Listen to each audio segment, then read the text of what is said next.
మీరు కంప్లైంట్ ఇచ్చిన సంగతి ఆయన తెలిసి ఉంటుంది అంటారా? ఎవరికి? రాధా మనోహర్ దాస్. ఇప్పుడు తెలిసిపోవాల్సిందే. ఎందుకంటే ఎఫ్ఐఆర్ అయింది కాబట్టి. ఎఫ్ఐఆర్ అని కాదు, మీరు గత 15 రోజుల ముందు ముందు ఆయన వీడియోలు చూడండి, ఇప్పుడు వీడియోలు చూడండి, టోటల్ చేంజ్. అంటే సైలెంట్ ఇంటర్వ్యూస్ ఇవ్వట్లేదు ఎక్కడ ఇవ్వట్లేదు. ఆ ప్రవీణ్ పగడాల గారి హత్య అదేదో ఆయన ప్రమాదం అదేదో జరిగింది కదా, అప్పటి నుంచి ఎక్కడ ఇంటర్వ్యూస్ ఇవ్వట్లేదు. అప్పుడు కాదు, 15 రోజుల ముందు నుంచి కూడా ఎక్కడ ఇంటర్వ్యూస్ లేదు. ఇది 15 రోజుల తర్వాత ఇతను ఏం చేస్తున్నాడంటే జనాల్ని పోగు చేసుకుంటున్నాడు.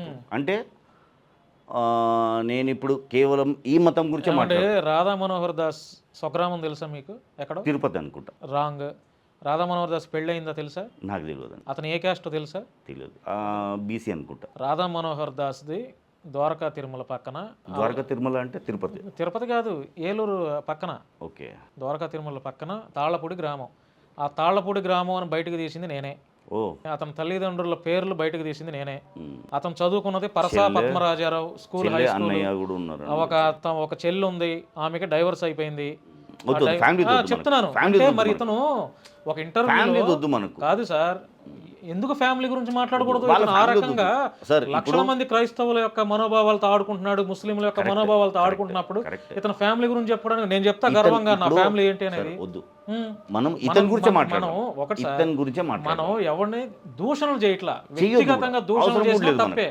ఇప్పుడు చిరంజీవి గారు ఉన్నారు, చిరంజీవి గారికి చిరంజీవి గారి కొడుకు లేకపోతే 2 కూతురు ఉన్నారని చెప్పడం అది ఎట్లా అవుతుంది? చెప్పొచ్చు. మనం వాళ్ళ ఫ్యామిలీ గురించి అనవసరం, కానీ ఇతను వ్యక్తిగతంగా ఇతను ఇలాంటి ఒక ఇంటర్వ్యూలో ఒక జర్నలిస్ట్ మీది ఏ ఊరు సార్ అంటే ఊరు పేరు కూడా చెప్పుకోలేనటువంటి వ్యక్తి అతను. అవును. నా ధైర్యంగా నాది పలానా ద్వారకా తిరుమల పక్కన తాళ్ళపూడి అండి, నా తల్లి పేరు ఇది, మరి ఎందుకు చెప్పలేదు? మీరు అడిగారు నన్ను. ఆయన చాలా మంది బ్రాహ్మణ్ అనుకుంటారు, ఆయన బ్రాహ్మణ్ కాదు, బీసీ తెలికల కులం. ఎట్లా తెలిసింది? మీ వల్ల తెలిసింది. నేనే బయటకు తీసింది. మీ వీడియో చూసిన తర్వాత తెలిసింది. మీ అతని స్నేహితుడితో మాట్లాడించాను, అతని బట్టలు ఇప్పించాడు. ఎందుకంటే అతన్ని ఏదో పిచ్చితనంగా చూస్తాడు. ఇంతకాలంలో అతను ఇన్ని ఇంటర్వ్యూస్ ఇచ్చినా కూడా